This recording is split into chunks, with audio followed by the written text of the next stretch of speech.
This is our fourth sermon. Voici notre quatrième sermon sur la série des églises d'Apocalypse 2 et 3. Chaque église que nous avons examinée reçoit un message différent.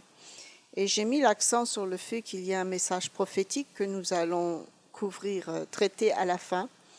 Mais c'est important de voir ce qu'il se passait au niveau historique et comment ces congrégations s'étaient développées de façon différente à l'époque.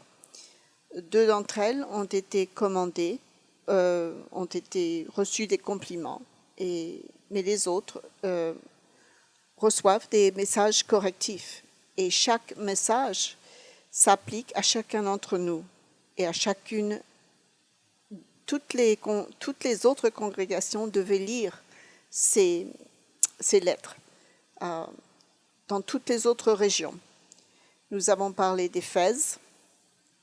Nous avons vu l'histoire d'Éphèse, mais c'était une église qui était formée, c'était grosse, elle était forte, elle avait tenu tête aux gens qui enseignaient les mauvaises doctrines. C'est ça qui était formidable à cette église. Elle avait tenu tête à ceux qui enseignaient de fausses doctrines. Dans Actes, nous avons vu ça.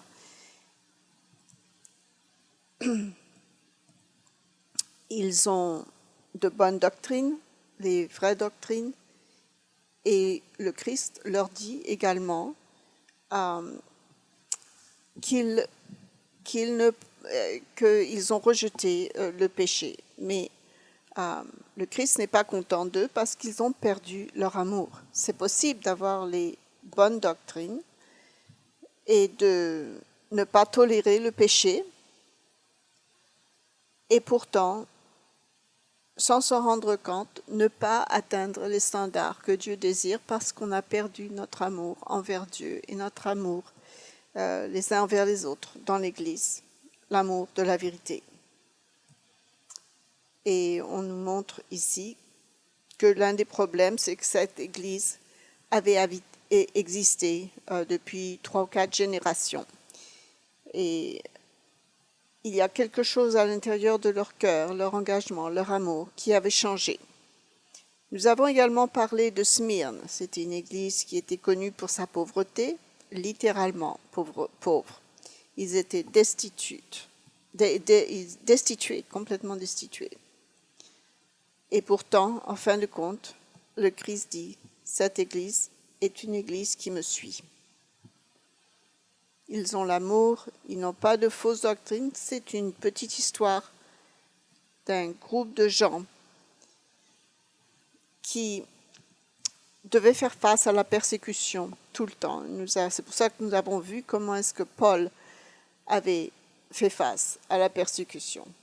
Dieu parfois l'a sauvé de choses vraiment difficiles. Et en fin de compte, à la fin, il fut tué à cause de ses croyances.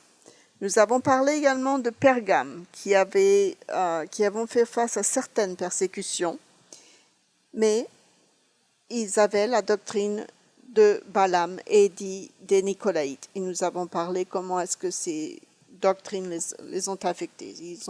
C'était une église qui faisait des compromis.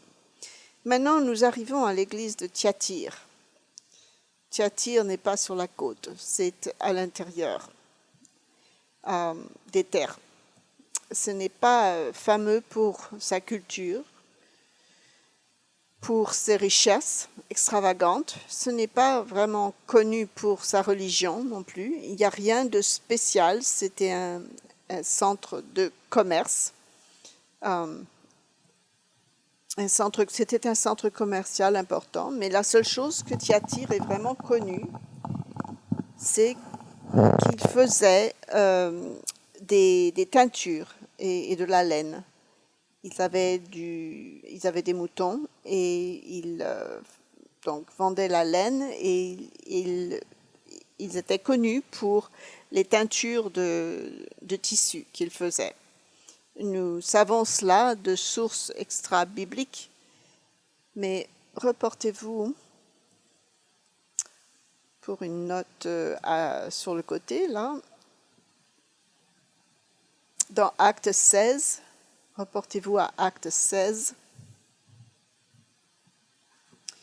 Et allons au verset 13. Acte 16, verset 13. Il est question ici de Paul qui, lors d'un de ses voyages missionnaires, et ils étaient dans une région qui est maintenant une partie de la Grèce. Au verset 13, le jour du sabbat, nous nous rendîmes hors de la porte, vers une rivière, où nous pensions que se trouvait un lieu de prière. Nous nous assîmes et nous parlâmes aux femmes qui étaient réunies.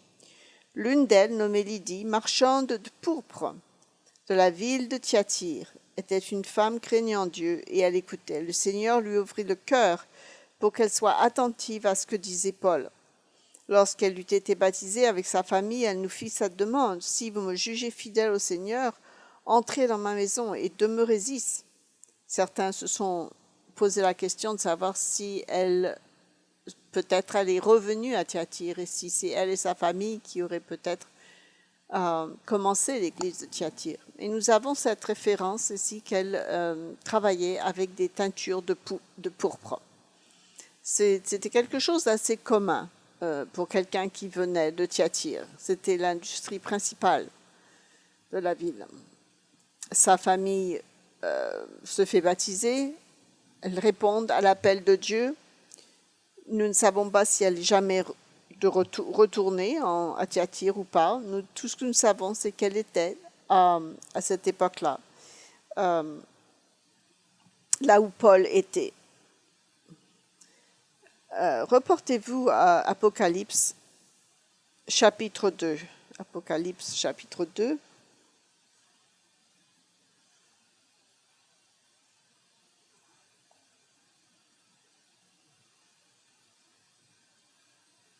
Verset 18.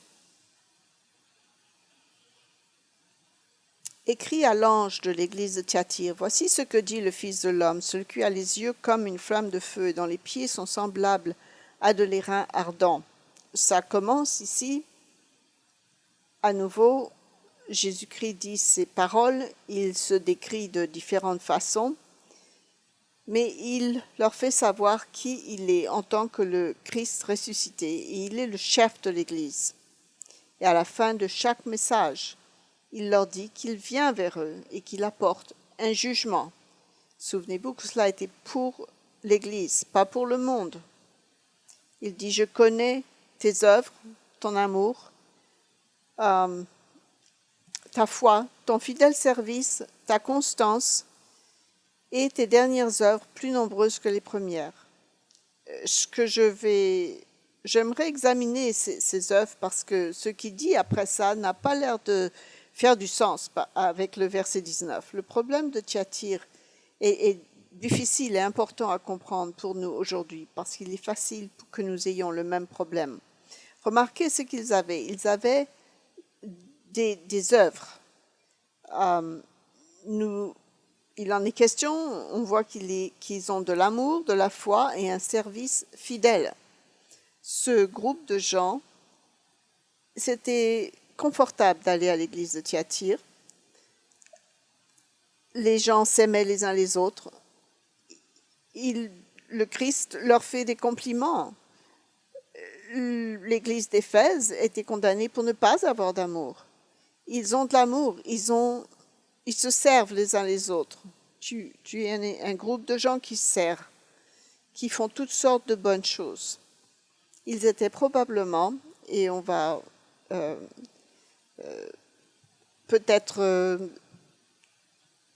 on peut même peut-être inférer qu'ils étaient connus dans la communauté pour leurs œuvres. Ils servaient les gens, et ce qu'ils font est bien.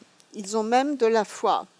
Ce que nous allons voir ici, c'est que le fait qu'il ait fait des compliments pour avoir la foi ne semble pas connecté, et nous allons voir une explication possible pour ce fait. Il y a une explication possible. Il continue au verset 20 et dit, « Mais ce que j'ai contre toi, c'est que tu laisses la femme Jézabel, qui se dit prophétesse, enseigner et séduire mes serviteurs, pour qu'ils se livrent à la débauche et qu'ils mangent des viandes sacrifiées aux idoles. Il est difficile d'imaginer une Église qui est connue pour son amour, pour son service, sa foi, sa constance, et nous avons une Église qui est aussi connue pour l'immoralité sexuelle et la participation à l'idolâtrie, au paganisme. Comment est-ce que vous pouvez avoir ces deux choses ensemble? Et comment cela est-il possible? Parce qu'on voit que c'est ce que le Christ dit ici. Il est question ici de Jézabel, qui...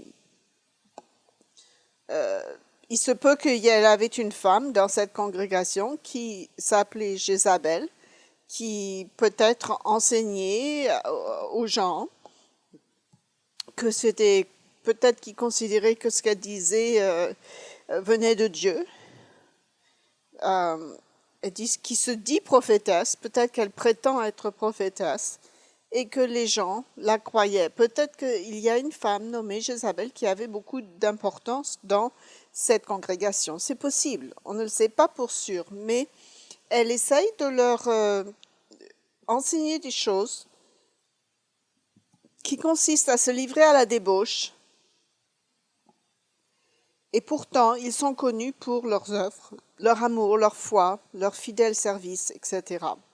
On ne sait pas pour sûr que cette femme-là s'appelait Jézabel ou que c'était du sarcasme. Il y avait une Jézabel dans l'Ancien Testament.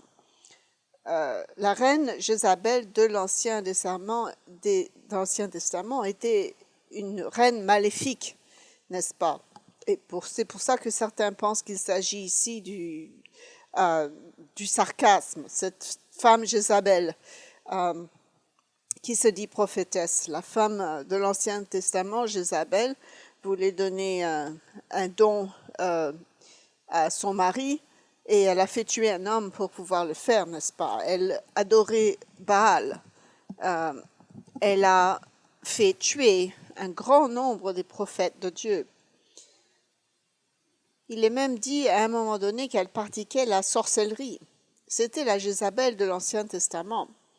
S'il s'agit du sarcasme ici,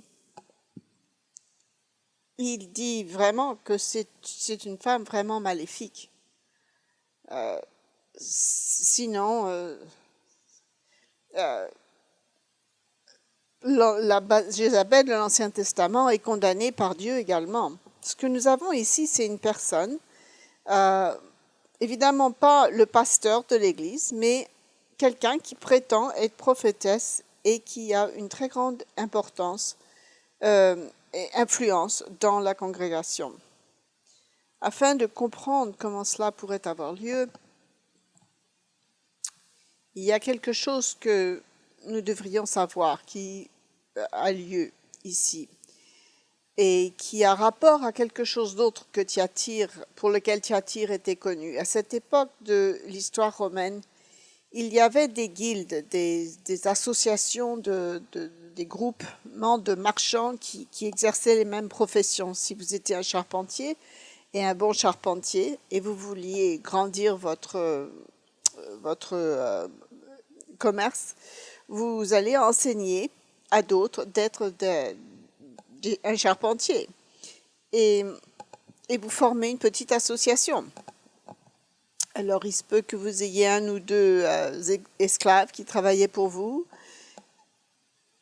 Ils recevaient des esclaves d'un peu partout de l'Empire. Il y avait des esclaves qui étaient peut-être des bons charpentiers. Il y en a qui venaient de la France, de l'Allemagne, du Moyen-Orient, de tout l'Empire romain. Et vous prenez ces gens et ce qui se passait, c'est qu'ils étaient en compétition les uns avec les autres. Afin d'éviter la compétition et d'en avoir trop de compétition, ils formaient ce qu'ils appelaient des guildes, des genres d'unions de syndicats en quelque sorte, d'unions de travailleurs. Et il y avait des conditions à remplir, et sans que ces conditions soient remplies, les gens ne pouvaient pas travailler. Certains des guildes les plus célèbres Il y a même une source historique qui dit que euh, une fouille archéologique a découvert une inscription qui faisait la liste des guildes qu'ils avaient. Et ils étaient suffisamment puissants pour empêcher la guerre des prix, si vous voulez. Ils faisaient des choses pour équilibrer le commerce. Dans le bronze, ceux qui faisaient des pots, ceux qui voulaient faire de la poterie, il y en a qui faisaient du pain. Et si vous ne faisiez pas partie d'un guild, il était très difficile de pratiquer votre profession. Et quelque chose qui était aussi très important, et pourquoi le paganisme était tellement entré dans cette église, je vais décrire certains traits de motivation qui créaient une église corrompue. C'est une église corrompue. Pergame était une église qui faisait des compromis, dont Smyrne était persécutée. Éphèse avait une église qui avait perdu son amour. Nous avons ici une église qui est corrompue. Et pourtant, peut-être que vous vous y seriez trouvés très bien, parce que c'était des gens gentils. Si vous étiez malade, ils venaient vers vous et le Christ leur fait des compliments pour leur amour les uns vers les autres. Mais comprenez bien que ce n'était pas suffisant pour Dieu. Tout comme Éphèse n'avait pas d'amour, ils avaient les bonnes doctrines, ce n'était pas suffisant non plus. Ce que Dieu veut dans son Église, c'est un paquet complet de ce qu'il veut que nous devenions en tant que ses enfants. Regardons ce qui est écrit ici. Les traits de caractère d'une Église corrompue, nous parlons de l'Église de Thyatire ici. Les chrétiens sont corrompus lorsqu'ils désirent être riches plus que leur désir d'obéir à Dieu. Ils étaient accusés d'avoir mangé des viandes sacrifiées aux idoles. Souvenez-vous qu'à Corinthe, Dieu avait dit aux Corinthiens, Paul avait dit que si vous allez au marché de la viande, vous ne savez pas ce qui a été sacrifié aux idoles ou pas, ne vous faites pas de soucis, achetez la viande. Mais il les condamne également. Vous verrez que Corinthe et Thyatire ont des choses en commun. Reportez-vous à 1 Corinthiens, chapitre 10. Enfin, je pense que je pourrais avoir un sermon avec n'importe quel problème spirituel qu'une congrégation peut avoir, et il y aura un passage dans 1 ou 2 Corinthiens qui parlera de cela. L'église de Corinthiens était connue pour cela. 1 Corinthiens 10, verset 14. Juste après cela, il parle, lorsque vous êtes au marché, vous ne savez pas. Mais qu'en est-il au temple même, ou les cérémonies? C'est pourquoi, mes bien-aimés, au verset 14, fuyez l'idolâtrie, je parle comme à des hommes intelligents, jugez vous-même de ce que je dis. La coupe de bénédiction que nous bénissons n'est-elle pas la communion au sang du Christ? Il parle de la Pâque ici. La Pâque et les premiers jours de pain sans levain est mentionné plusieurs fois. Le pain que nous rompons n'est-il pas la communion au corps du Christ? Puisqu'il y a un seul pain, nous qui sommes plusieurs, nous formons un seul corps, car nous participons tous à un même pain. C'est quelque chose de spécial, parce que c'est la Pâque qui est commandée par Dieu. Et nous sommes une communion. C'est de là que le mot vient prendre la communion. Nous prenons des symboles du corps et du sang du Christ qui nous amènent en communion avec Christ et les uns avec les autres à cause de cette cérémonie. Voyez les Israélites selon la chair, ceux qui mangent les victimes, ne sont-ils pas en communion avec l'autel? Parfois, les sacrificateurs mangeaient la viande sacrifiée aux idoles. Ce qu'il dit ici, c'est que les gens apportaient les sacrifices, les gens qui le mangeaient.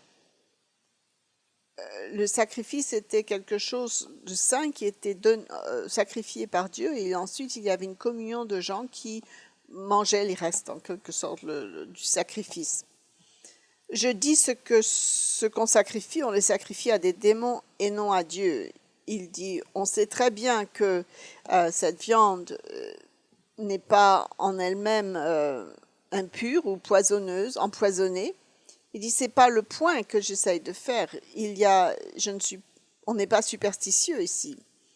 Il n'y a rien de mauvais dans cette viande en soi. Les molécules de la viande ne sont pas maléfiques. Bien sûr que non. Est-ce que cette idole a une puissance quelconque? Non. Donc, Paul dit, ne soyez pas superstitieux là-dessus. Plutôt, au verset 20, je dis, ce qu'on sacrifie, on le sacrifie à des démons et non à Dieu. Or, je ne veux pas que vous soyez en communion avec les démons. Il est assez fort ici. Il dit que le paganisme est une adoration d'êtres démoniques. Il y a un problème ici. Et nous allons parler de cela dans quelques minutes. Nous devons penser à cela dans le monde dans lequel nous vivons.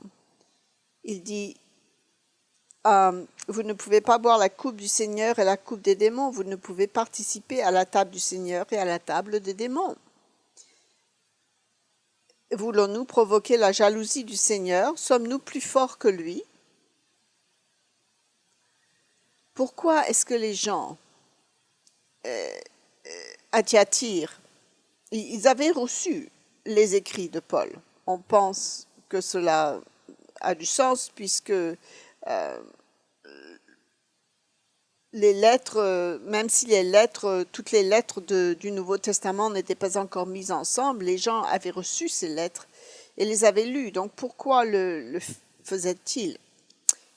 Il y a une théorie intéressante, parce que ça semble être ici l'attitude de Thyatire.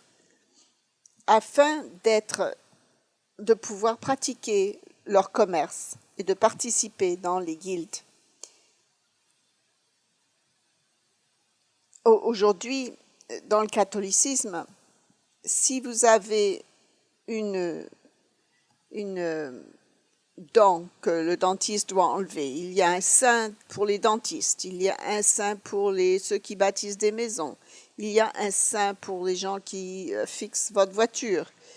Si vous êtes vraiment un catholique dévoué, vous allez à l'église et vous allumez une petite bougie comme un sacrifice et vous priez à ce saint, à divers saints, pour qu'il vous aide. Et il y en a des milliers de saints. C'est pour ça qu'il y a le jour de la Toussaint. Juste au cas où vous ayez manqué d'adorer un saint ce jour-là et pour honorer tous les saints. Le système de guilde n'était pas très loin de cela. Vous savez pourquoi? Parce qu'il y avait un dieu pour les boulangers. Il y avait, tout comme il y a un saint pour les boulangers. Il y a un dieu pour les gens il y avait un faux dieu évidemment pour les gens qui travaillaient avec la laine, avec la teinture. Et pour pouvoir faire partie d'un guilde et pratiquer votre profession, vous deviez participer à ce paganisme. Là, vous savez qu'il y a des compagnies qui demandent que les gens participent à la fin de l'année, à la partie de Noël, à la fin de l'année. Les gens disent « Oh, c'est juste la fin de l'année financière, l'année physique. » Mais c'est OK parce que c'est juste des affaires. Je sais que c'est pas vrai. Je sais que même si les gens vont sous l'arbre et adorer et qui s'embrassent sous le mistletoe et qui font toutes ces choses reliées à Noël, moi j'y crois pas, donc c'est pas grave. Si je ne fais pas partie de cela, les gens de l'époque de Thyatire, à l'époque, en quelque sorte, disaient si je ne fais pas partie de ce guild, je ne peux pas pratiquer mon commerce et je ne pourrai pas nourrir ma famille la semaine prochaine. Cette théorie, pour moi, a beaucoup de sens. Comment est-ce qu'une église devient corrompue dans l'adoration des idoles, sauf que c'était tellement commun, dans ce sens qu'ils se sont convaincus que puisqu'ils ne croyaient pas aux idoles, cela ne les affectait pas. Ils les faisaient simplement parce que c'était leurs affaires. C'est comment est-ce que vous vous entendez avec tout le monde. C'est comme ça que la société marche. C'est pour pouvoir s'entendre avec tout le monde. Il y a certaines sociétés où les chrétiens, dans le monde romain, ont reçu l'instruction. Ça nous est égal si vous voulez adorer le vrai Dieu. Il faut juste que vous vous mettiez à genoux devant l'empereur. Et même si vous n'y croyez pas, c'est pas grave, mais il faut le faire. Tout le monde doit participer parce que c'est ainsi que les choses sont. C'est un peu comme le catholicisme en quelque sorte. Il faut faire partie de quelque chose pour être accepté dans la société. Et il y a une lettre qui avait été envoyée à l'empereur Constantin dans lequel il est écrit « La ville tout entière s'est convertie, alors on demande d'avoir moins d'impôts. » Évidemment,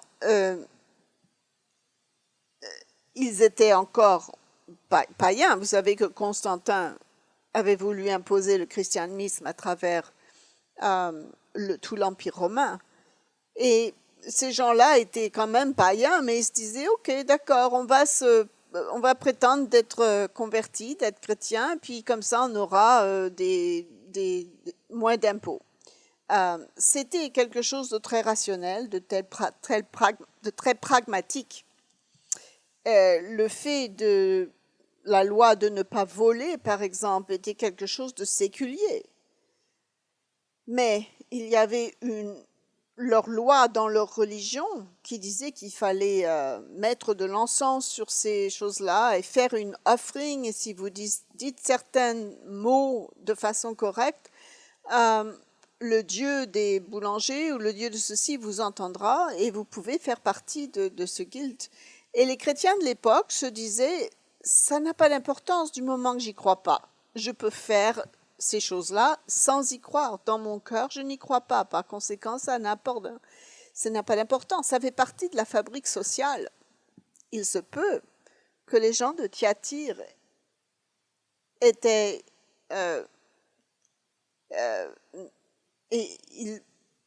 ils avaient trouvé une façon d'être chrétiens et de prétendre être païens. Ils vivaient dans les deux mondes, dans ces deux mondes, et ils pensaient que c'était OK. Je pense que c'est une idée plausible parce que je dis que le Christ les complimente pour leur foi. Comment est-ce que vous pouvez avoir la foi et adorer Zeus en même temps? Donc la théorie des historiens, c'est que ces gens étaient chrétiens, mais que pour pouvoir survivre, ils prétendaient être païens. Ils prétendaient, pour pouvoir s'entendre avec le monde païen autour d'eux et vivre leur vie et pratiquer leur commerce, ils prétendaient être païens. Ils ont absorbé dans leur société tellement de choses que si un chrétien vivait à côté de vous, c'était une personne gentille, il viendrait participer peut-être même avec vous pour le bien de votre famille lorsque votre maison était bénie par le prêtre ou par le sacrificateur ou n'importe quel faux Dieu que vous venez, peut-être il venait participer à votre bénédiction sur votre maison. Peut-être qu'il vous invitait même à ces assemblées de sabbat. Ce qui était important, c'est de s'entendre avec tout le monde, n'est-ce pas? On pourrait en arriver à croire à tout et à rien en même temps. Le point, c'est qu'ils avaient toutefois l'apparence non seulement d'une église de Dieu, mais ils faisaient des actes de service et d'amour remarquables. Mais à l'intérieur, c'était corrompu. Et c'est cela qui fait peur parce que de l'extérieur, on pourrait penser que c'est une église, que le Christ est content de cette église-là. Ils sont corrompus ici parce qu'ils ont fait tellement de compromis avec le paganisme afin de s'entendre dans la société autour d'eux, qu'ils sont en fait devenus païens dans leur observation, dans leur observance. Nous devons faire attention à cela. Avez-vous jamais dit l'expression c'est karma, quelqu'un fait quelque chose de mal, il y a quelque chose de mal qui arrive, et la personne vous dit ah c'est le karma. Eh bien, karma n'est pas un mot français ou anglais, c'est de l'hindou. Bienvenue à la religion hindoue. Parfois, on accepte ces choses-là sans s'en rendre compte. J'ai entendu dire qu'on ne pouvait pas utiliser une fourchette parce que les païens utilisaient des fourchettes. Non, c'est pas de ce que là il s'agit. On parlait de religion de pratiques religieuses, de concepts qui sont reliés au Dieu. Afin de réussir, ils ont fait des compromis avec le paganisme.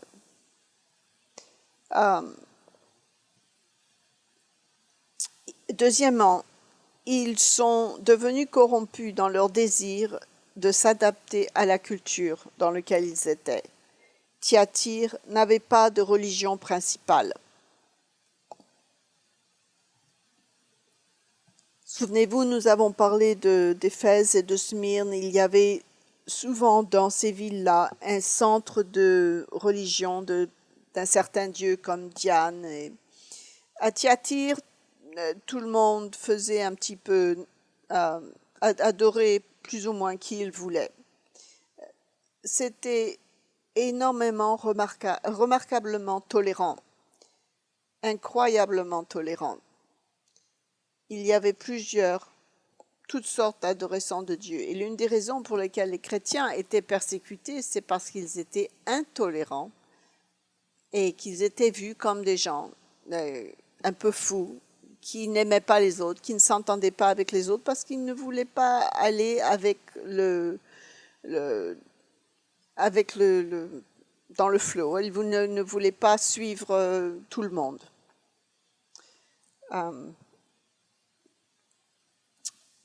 Il y a une culture qui se développe dans le monde occidental qui peut être similaire.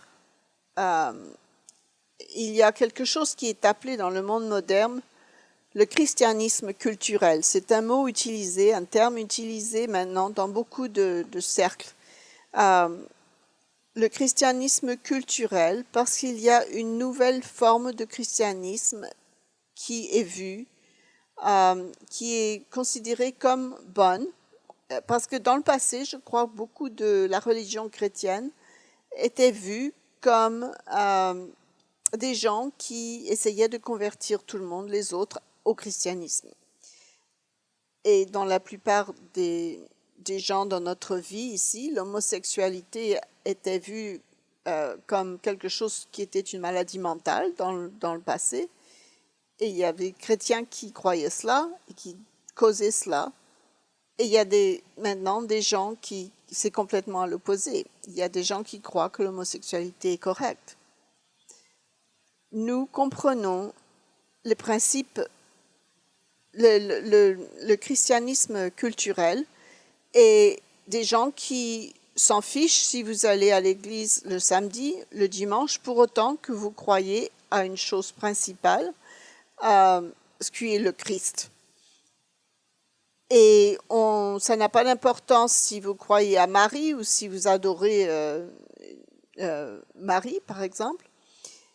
Et la chose fondamentale, c'est que aimez Dieu en aimant votre voisin.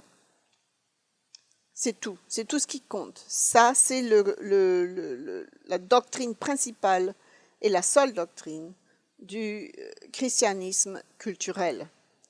Et on ne juge rien d'autre, on n'a pas de valeur, on accepte tout le monde, on tolère tout le monde. C'est le centre même du christianisme culturel. Et cela devient de plus en plus existants dans notre société actuelle. Tout le reste, Dieu s'en fiche, n'est-ce pas? Et tout ce qui compte, c'est qu'on s'aime. C'est ce qui est enseigné dans beaucoup d'églises maintenant. Quelqu'un a interviewé Joe Austin et ils ont dit « Pourquoi est-ce que vous avez dans votre église des gens qui croient en toutes sortes de doctrines différentes les uns les autres ?» Et Joe Austin a répondu « Parce que c'est comme ça aux cieux. » Voyez-vous, la pensée est que du moment qu'il y a de l'amour, entre guillemets, souvenez-vous, l'amour est en fait, véritablement, ça c'est vrai, l'amour est le point central du christianisme, ça c'est vrai. Mais Thyatire est condamné pour le péché et ils reçoivent des compliments pour leur amour. Combien de fois avez-vous entendu, lorsque vous venez d'une ancienne église protestante qui disait « Jésus vous aime juste comme vous êtes ». Jésus vous aime juste comme vous êtes. Oui, c'est peut-être vrai, mais il ne vous accepte pas tel que vous êtes. C'est ça la différence. Il vous aime tel que vous êtes, mais il ne vous accepte pas tel que vous êtes.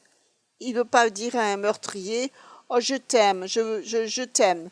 Mais ça m'est égal si tu vas tuer quelqu'un d'autre. Si vous suivez cette ligne de raisonnement, ça devient bizarre. Jésus vous aime, alors pas de problème, Hitler, tu peux continuer à tuer à être le monstre qu'il a été. Tout ce qui importait, c'était que, par exemple, vous pouvez faire tout ce que vous voulez moralement pour autant que ça ne fait pas de mal aux autres. Et par exemple, l'avortement, il y a des églises chrétiennes maintenant, qui ont accepté l'avortement et qui disent que c'est OK parce qu'elles pensent que ça ne fait mal à personne. Ah, j'ai du mal avec ça. Non, je ne vais pas en parler. Je ne vais pas me lancer là-dedans, c'est un long sujet. Le chrétien culturel se sentent bien de leur acceptance, mais ils ont une réaction pratiquement allergique de quelqu'un qui n'accepte pas les autres, quelqu'un qui, à leur vue, est moins tolérant. Et ça peut être violent, parce que vous n'avez pas suffisamment d'amour et vous devez être puni en tant que personne qui manquait d'amour. Et Dieu fait cela, il punit ceux qui n'ont pas d'amour. Mais comprenez ce dont il est question. Je dis à ma femme, des fois, ma femme me dit qu'elle ne comprend pas ce genre de raisonnement. Je lui dis, mais il faut se mettre dans les chaussures de ces gens, il faut essayer de les comprendre. Pour eux, tout ce qui compte, c'est, entre guillemets, l'amour. C'est le christianisme séculier, le christianisme culturel. Je dis parfois à ma femme qu'elle est peut-être un peu naïve. Je lis des articles dans des magazines il y avait quelqu'un qui a écrit que tous les chrétiens devraient être punis. Et je dis à ma femme, oui, il y a des gens qui pensent cela. Pourquoi disent-ils cela? Comment est-ce qu'ils peuvent imprimer cela? Parce qu'il y a plusieurs milliers de gens qui sont d'accord avec eux, que les chrétiens sont intolérants. Et ma femme disait, non, pas dans notre pays. Je dis, oui, même dans notre pays. Et Thyatire avait essayé d'éviter cela. Il pensait à Thyatire qu'il fallait simplement s'entendre avec les gens autour de soi. Même si on n'y croyait pas, ce n'était pas grave. Vous pouvez penser que cela ne pourrait pas exister dans votre église. Mais reportez-vous à 1 Corinthiens 5. Depuis que j'ai gonné cette étude biblique, sur Corinthe, j'utilise souvent leur exemple.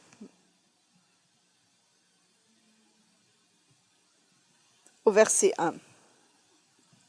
On entend dire généralement, on voit ici que Paul apprend qu'il y a un homme qui a une affaire avec sa belle-mère. Et il est dégoûté de ce qui se passe. Et il dit aux gens de Corinthe, pas à l'homme qui a commis le péché, il y a parmi vous une débauche telle qu'elle ne se rencontre même pas chez les païens. C'est au point que l'un de vous a la femme de son père. Et vous êtes enflés d'orgueil, et vous n'avez pas été plutôt dans l'affection, afin que celui qui a commis cet acte soit ôté du milieu de vous. Ah, Paul était vraiment intolérant, n'est-ce pas? Et vous pensez qu'en acceptant cet homme avec son péché, vous pratiquez l'amour. Vous êtes des gens gentils. Ils font une décision de ne pas traiter du fait qu'un homme avait une relation sexuelle avec la femme de son père, au nom, entre guillemets, de l'amour envers cet homme-là. Il dit, ne savez pas qu'un petit peu de levain fait lever tout le corps. Ne savez-vous pas que ces péchés vous séparent de Dieu? À Thyatire, ils avaient complètement... Non, ils ne jugeaient pas les gens. C'est pas bien. On comprend que c'est pas bien, on comprend que c'est un péché, mais on ne veut pas le juger. C'est pour ça qu'il y avait la débauche, que c'était quelque chose de très commun. Unless qu'il y a des gens qui le tolèrent.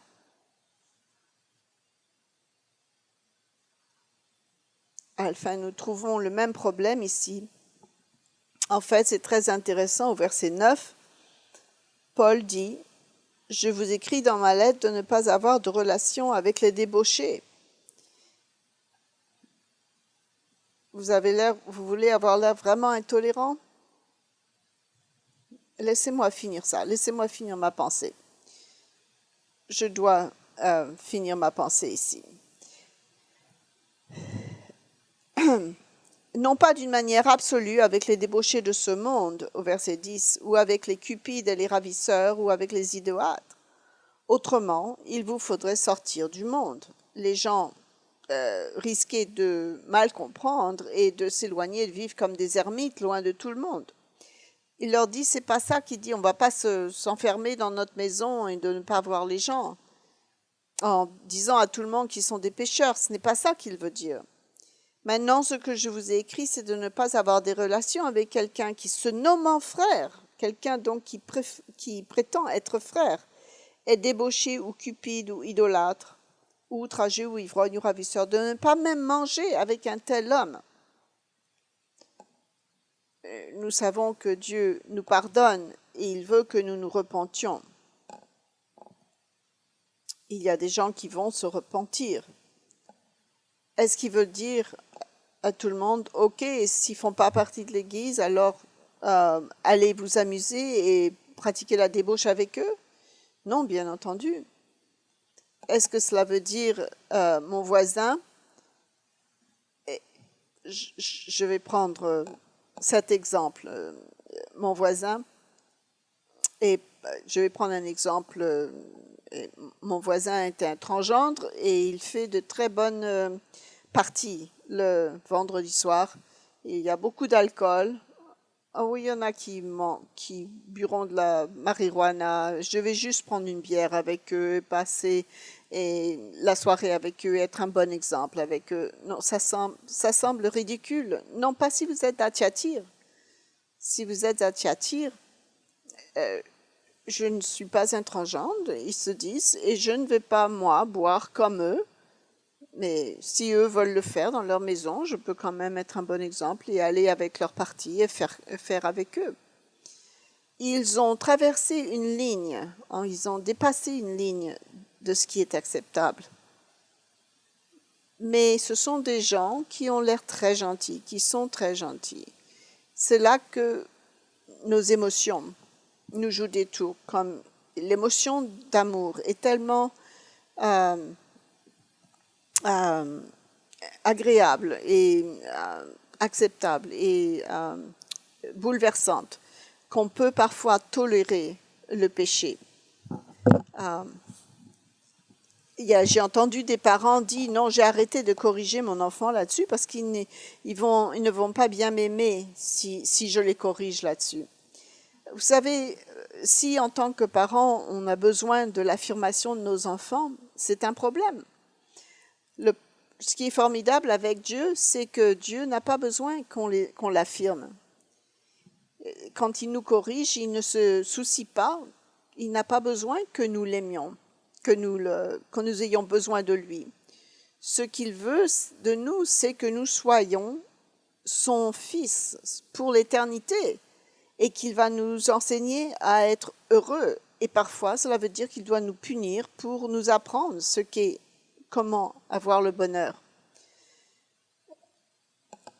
Et certains parents font l'erreur de ne pas punir leurs enfants parce qu'ils ont peur que leurs enfants ne vont pas les aimer en retour. Heureusement, Dieu n'est pas comme ça avec nous. Dieu nous dit, ah mon fils, ça va te faire mal. J'aimerais bien qu'il y ait une autre façon de faire cela, mais ça va te faire du mal. Parce que il faut que tu apprennes cette leçon. Il ne va pas nous taper dessus avec un marteau. Heureusement. Autrement, il y aura juste assez pour m'aider à changer de chemin. Il est content lorsque je comprends le but de la correction. Je suis reconnaissant que Dieu est comme ça, parce que s'il s'attendait à recevoir de l'amour de moi, parce que il serait souvent déçu, parce que nous, en tant qu'êtres humains, Dieu serait misérable s'il avait besoin d'affirmation de nous. Nous avons besoin d'affirmation de lui, d'être affirmés par lui. Mais lui n'a pas besoin d'être affirmé par nous. Tout ce qu'il fait, ce qu'il souffre, c'est pour nous, pour notre bien. Il souffre à cause de nous tout le temps. Émotionnellement, il souffre lorsque nous péchons. Pourquoi Dieu a-t-il le contrôle de ses émotions? Parce qu'il n'a pas besoin que nous l'affirmions. Il est Dieu. Il veut que nous soyons ses enfants. Il veut que nous soyons bons, que nous soyons heureux. C'est ce qu'il désire pour nous. Mais comme je l'ai dit, nous pouvons être reconnaissants que c'est le Dieu qui nous a créés, qu'il est ainsi. Pouvez-vous imaginer s'il avait besoin de quelque chose de nous pour bien se sentir dans sa peau? On serait constamment manipulé par Dieu pour qu'il se sente bien. Ce sera misérable, n'est-ce pas? Et pourtant, c'est comme ça que les gens agissent parfois avec leurs enfants. À Thyatire, les gens voulaient simplement s'entendre avec tout le monde. Ils avaient un christianisme culturel. Ils avaient la foi en Dieu. Ils faisaient beaucoup de bonnes choses. Mais ils participaient à ces choses sociales, comme aller à la partie de Nouvel An ou à la partie de Noël avec la compagnie. Parce que c'est juste la culture. On n'y croit pas. Donc, c'est pas grave. C'est pas ainsi que Dieu le voyait les choses. Reportez-vous à nouveau à Apocalypse 2 pour voir la fin de ce message. Regardez le terme christianisme social ou culturel. Il y a un terme psychologique.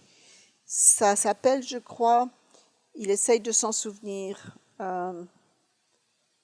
Quelqu'un dans la congrégation vient de lui dire. C'est le déisme moralistique, c'est-à-dire que le but de Dieu est de me rendre heureux. Mais nous devons apprendre comment être heureux. Nous ne sommes pas là Dieu n'est pas là pour nous donner un petit show pour nous amuser tout le temps. Il y a un moment donné où nos enfants voulaient un petit show et ils étaient trop jeunes pour s'en occuper, alors on a dit non. Et puis plus tard, ils en ont eu un. Et jusqu'à ce que vous pouvez me prouver on a dit à nos enfants, jusqu'à ce que tu peux prouver que tu es suffisamment mûr pour t'occuper d'un petit chien. Moi, j'ai pas le temps de m'occuper d'un petit chien. Alors, éventuellement, on a eu un petit chien quand ils étaient assez grands pour s'en occuper. jusqu'à ce que les enfants partent quitter la maison et le chiot a grandi. Le chien, évidemment, c'est ma femme et moi qui nous en occupons maintenant. Ce n'est pas le but de Dieu de nous plaire tout le temps, de nous garder en tant qu'enfants. Vous ne pouvez pas que votre enfant de 7 ans et de 9 ans, et je me dis comment est-ce qu'ils ont grandi si vite. Mais je ne veux pas qu'elle reste si j'aurais aimé que mes enfants ne grandissent pas aussi vite, mais c'était le moment pour eux de partir et de grandir. Vous ne pouvez pas garder vos enfants toujours comme des enfants, n'est-ce pas? Ils grandissent. De même, Dieu veut que l'on grandisse. Il ne veut pas qu'on reste toujours des enfants. Et on le fait parce que c'est bien pour eux. Il y a un moment donné dans la vie où on doit les laisser partir. Si vous avez ce christianisme culturel, vous ne faites pas ça. Dieu est là simplement toujours pour constamment vous rendre heureux. Et parfois, Dieu dit, je ne peux pas te rendre heureux, tu as une mauvaise attitude, il n'y a que toi seul qui peux changer ça. À d'autres moments, il entre dans notre vie et nous apporte la paix. C'est vrai, c'est l'un des fruits du Saint-Esprit, la joie, n'est-ce pas? Mais à d'autres moments, il dit, c'est pas de ma faute si tu n'es pas heureux. C'est le résultat de tes péchés et il nous force à grandir.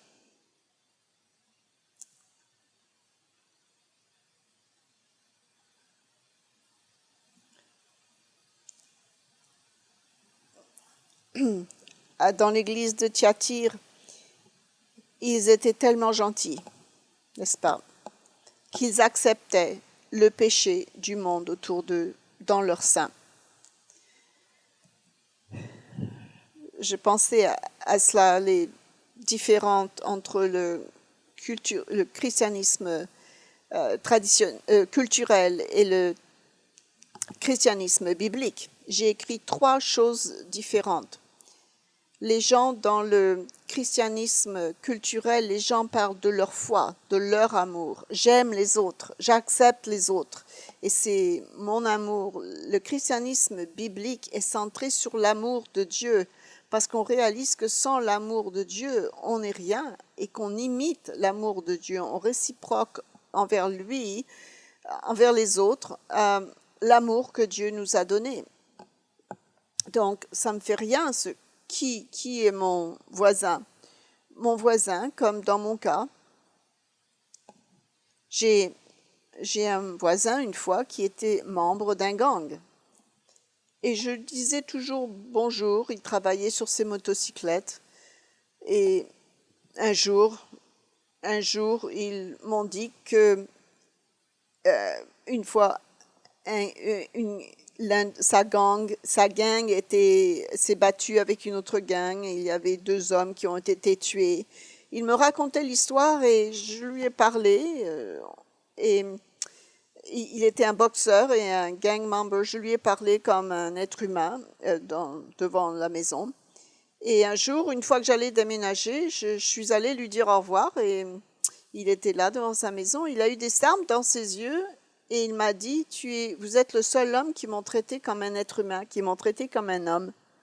Et je lui ai dit, je ne savais pas de quoi il parlait, parce que, il dit, la première fois que vous avez déménagé, j'étais là à travailler sur ma motocyclette et vous êtes venu vers moi, vous avez tiré votre main et vous m'avez vous m'avez dit bonjour et on a commencé à parler. Et il dit, moi, j'y ai pas pensé à ce moment-là. Mais si j'ai pensé que si vous alliez me faire quelque chose de mal, je ne peux même pas courir, vous l'auriez fait déjà. Il a dit non, vous m'avez traité comme une personne, comme un être humain. Vous ne pouvez pas savoir à quel point cela a fait un impact sur moi. Mais vous savez, s'il m'avait invité pour l'une de ces parties qu'il avait avec ses autres membres de la gang, j'y serais jamais allée, n'est-ce pas? Il y a une ligne que vous ne traversez pas. Il a dit, s'il m'invitait à venir sur sa motocyclette pour visiter ses amis cette semaine, non, j'irai pas. Et bien sûr, il n'aurait jamais fait ça parce qu'il comprenait qui j'étais. Il a très vite compris qui j'étais. Et il m'a aussi traité avec respect. Mais ça montrait que nous avons besoin d'interagir avec les gens. On ne peut pas être des gens sévères qui ne disent pas bonjour aux gens parce que, qui jugeaient tout le monde, qui jugeaient tous nos voisins en disant bah, celui-là il fait de la drogue, celui-là il fait ça, et sans leur parler, sans interagir. Non, on les traite comme des voisins. C'est pas comme ça qu'on traite nos voisins. On leur parle, on est gentil. Mais en même temps, je ne vais pas aller faire des parties avec eux. Il y a une ligne que vous ne pouvez pas traverser. Et à Thyatire, ils ont tellement traversé cette ligne que personne ne pouvait voir la différence entre eux et le monde autour d'eux. C'était rentré dans leur congrégation. L'immoralité était devenue commune. Et ils disaient, oh non, mais on ne veut pas les juger. Et si vous allez vers eux en leur disant, non, tu ne devrais pas vivre avec ta petite amie, c'est la troisième petite amie que tu as en 3 ans, avec qui tu vis, tu ne devrais pas faire ça. Mais est-ce que tu viens à la partie ce soir? Vous voyez, on leur dit comme ça, mais les gens de Thyatire, mais d'un autre côté, ils faisaient partie d'eux également, ils allaient à leur partie, ils faisaient partie de leur fonction. Et ça, c'est un problème. Reportez-vous à Apocalypse et nous allons finir ce qu'il leur dit. Il leur dit, et souvenez-vous, c'est le Christ, c'est la parole de Jésus-Christ ici. C'est pas juste un ange, c'est Jésus-Christ. Au verset 21. Je lui ai donné du temps afin qu'elle se repente et elle ne veut pas se repentir de sa débauche. Nous voyons que cela aura une signification prophétique également. Mais peut-être Dieu avait-il envoyé des prophètes à Thyatire. On ne voit pas qu'il y avait des apôtres qui ont été majeurs, mais je leur dis qu'ils ont envoyé des gens pour qu'elles se repentent. Et voici, je vais la jeter sur un lit et envoyer une grande tribulation à ceux qui commettent adultère avec elle, à moins qu'ils ne se repentent de leurs œuvres. Je frapperai de mort ses enfants, et toutes les églises connaîtront que je suis celui qui sonde les reins et les cœurs, et je rendrai à chacun de vous selon ses œuvres. Le Christ dit, comprenez la gravité de cela, je tuerai cette église. Mais il les complimente et disait, j'aimerais bien qu'Éphèse ait autant d'amour que vous. Mais je vous tuerai pour cette corruption. C'est Christ qui dit ça. Parlons plutôt du message de Philadelphie, n'est-ce pas? C'est plus, on aimerait bien sauter les autres. Oh, les gens disent, ça c'est arrivé dans le passé, on n'est plus à Thyatire. Non, non, ça peut être une attitude que quelqu'un peut avoir aujourd'hui. Et à vous, à tous les autres de Thyatire qui ne reçoivent pas cette doctrine et qui n'ont pas connu les profondeurs de Satan, comme il appelle, je vous dis, donc à vous et à tous les autres de Thyatire qui ne reçoivent pas cette doctrine, c'est-à-dire ceux qui n'ont pas accepté ce paganisme et qui n'ont pas connu les profondeurs de Satan.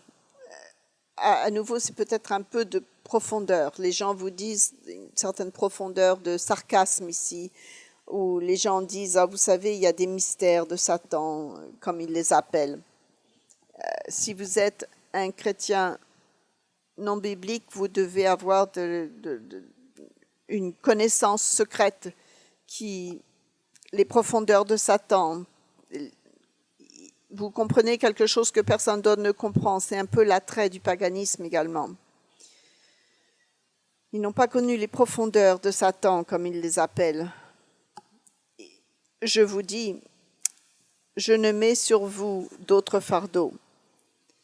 Il leur dit, vous essayez de vivre une vie décente, vous ne rentrez pas dans ce paganisme, vous avez gardé, vous avez essayé de ne pas faire partie de ce paganisme. Je vais m'occuper de vous. Il ne met pas plus de fardeau, il va s'occuper d'eux. Il dit seulement ce que vous avez, retenez-le jusqu'à ce que je vienne. Ceux qui, à Thyatire, ont survécu leur propre Église, il leur dit, vous serez bénis. C'est toujours le point central. Quand le Christ revient, les gens des églises, à travers de l'Église, sont changés, sont ressuscités et ils reçoivent leur récompense. Il les pètera avec une verge de fer comme on brise les valles d'argile, ainsi que moi-même j'en ai reçu le pouvoir de mon Père. Ceux qui endurent et survivent, même à Thyatire, il s'en occupera. Mais il y a un autre groupe qui dit qu'il les tuera. C'est le Jésus que les gens n'aiment pas parler. Oh, Jésus est plein d'amour. Ils n'aiment pas parler du Jésus qui va tuer parce que les gens pêchent. J'ai vu quelqu'un une fois qui a dit, en parlant de Jésus qui punissait les pécheurs, que Jésus agissait d'une façon qui était tout à fait pas comme Jésus. J'ai trouvé ça ironique parce que il y a un côté de Jésus-Christ qui est ainsi. Il ne faut pas l'oublier. Et il le dit à celui qui viendra. Donc le message de cette Église, le message pour nous, tout comme les autres Églises, c'est que vous et moi ne pouvons pas nous permettre de devenir des chrétiens culturels où on essaye d'être un petit peu comme le monde juste pour s'entendre, on aime tout le monde et tout, c'est pas un problème et on apprend à accepter tellement de choses que le péché fait partie de nos congrégations. On ne peut pas même accepter le péché dans notre vie personnelle. Chaque Pâques, vous et moi, passons par une période où nous réalisons que nous avons besoin de grandir et de changer, de nous repentir. C'est pour ça qu'on a la Pâques une fois par an, pour nous ramener à ce point central que Dieu comprend qu'on pêche. C'est pour ça qu'il travaille avec nous. C'est un message positif pour ceux qui sont dans la bonne direction, mais cette idée que l'amour signifie compromis, que l'amour signifie l'acceptance de toutes sortes de pratiques, est un message très dangereux. Et c'est un chemin très dangereux sur lequel aller, parce que Dieu dit carrément qu'il les tuera. Et c'est l'avertissement que Dieu donne à l'église de Thyatire.